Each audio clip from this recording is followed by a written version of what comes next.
नमस्ते friends, welcome to the stock class. और जैसे कि आपको पता है, आज का अपना टॉपिक है ज्वेलरी मार्केट इंडिया में।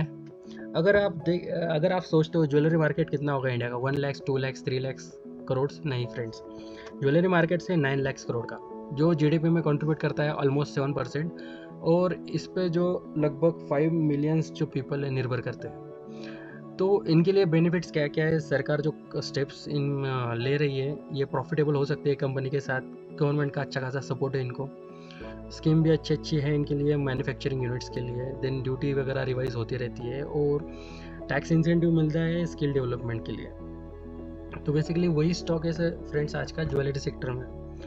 तो ये एक नॉर्मल पीपल, अगर आप सोचते हो तो क्या कर रहे होंगे कि ये स्टॉक कैसा स्टॉक उठा लिया है स्टॉक क्लास वालों ने कि एकदम रेंज बाउंड है, कोई इसमें ना आता है ना पता है। तो बेसिकली यही एक अपॉर्चुनिटी होती है जो हम कैच करते हैं स्टॉक क्लास में।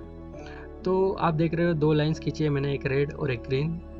अगर आप देखोगे यहाँ पर 20% नीचे जो है 500 के नीचे स्टॉक अभी तक सस्टेन नहीं किया है। ऑलमोस्ट 5 टाइम्स हो गए, 5 मंथ्स हो गए ऐसे बोल सकते हो, क्योंकि ये मंथली चार्ट है। और सस्टेन करने के लिए अगर स्टॉक ऊपर जाता है और एटलीस्ट एक अटेम्प्ट करने के लिए, तो 800 तो फिक्स है। मतलब 1:2 रेशियो जो सभी ट्रेडर्स का चलता है वो फिक्स है। देखोगे चैनल भी अच्छे खासे वर्क कर रहे हैं, रेजिस्टेंस पे दिख रहा है स्टॉक अभी।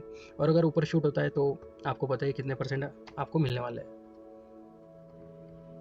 Then Bollinger band, basically Bollinger band जो है वो ब्लास्ट के कगार पर है और आरएसआई का ब्रेकआउट हो चुका है, लेकिन बस प्राइस ब्रेकआउट अभी बाकी है।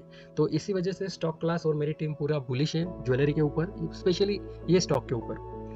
तो जब बोलिंजर बैंड जो है ब्लास्ट होता है, तब तक आप देख सकते हो कितना परसेंट ये रिटर्न्स हमें दे सकते हैं। जैसे कि हिंदुस्तान एरोनॉटिक्स का अगर आप देखोगे तो ऑलमोस्ट 1700%, ओरेकल फाइनेंस का देखोगे तो 80-90%, फिर सेकंड टाइम जब रैली दिया तो 300%।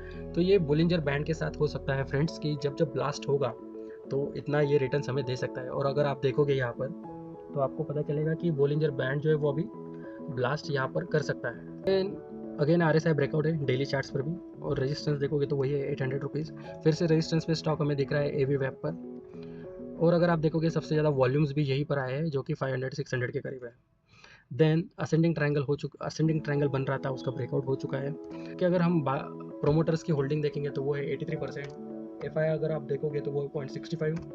डीआई की बात करेंगे तो वो है 5.49%। और पब्लिक की बात करोगे तो ऑलमोस्ट 10.75% के करीब है। स्टॉक ने पिछले 5 सालों में दमदार कंपाउंडेड सेल्स जो है 26% का था, 3 ईयर्स में 45% है। ऑलमोस्ट 5 ईयर्स में 52% का प्रॉफिट जनरेट करके दिया है और 3 ईयर्स में 56% का प्रॉफिट जनरेट करके दिया है। लेकिन इसके साथ कोई चैलेंजेस भी है। वो चैलेंजेस ये है बेसिकली हमारी जो डिपेंडेंसी है गोल्ड इंपोर्ट्स पर वो काफ़ी ज़्यादा है। ऑलमोस्ट 70% प्लस हम गोल्ड जो है वो इंपोर्ट करते हैं। प्राइस वॉलेटिलिटी जैसे कि गोल्ड में इंपैक्ट आएगा, जैसे अभी 1 लाख तक चला गया था गोल्ड और फिर से नीचे आया, तो ये इनके बिजनेस को इम्पैक्ट कर सकता है। रेगुलेटरी कंप्लायंस जो मैंने बात की थी पॉजिटिव, वही निगेटिव में है, क्योंकि जीएसटी कम ज़्यादा करना, तो ये एक निगेटिव सेंटिमेंट हो सकता है ये स्टॉक के लिए। और कंपटीशन जो कि नॉर्मल लेवल पर है, लैब ग्रोन डायमंड्स हो गए, इंटरनेशनल ब्रांड्स हो गए और लोकली ब्रांड्स भी काफ़ी ज़्यादा है। तो गाइज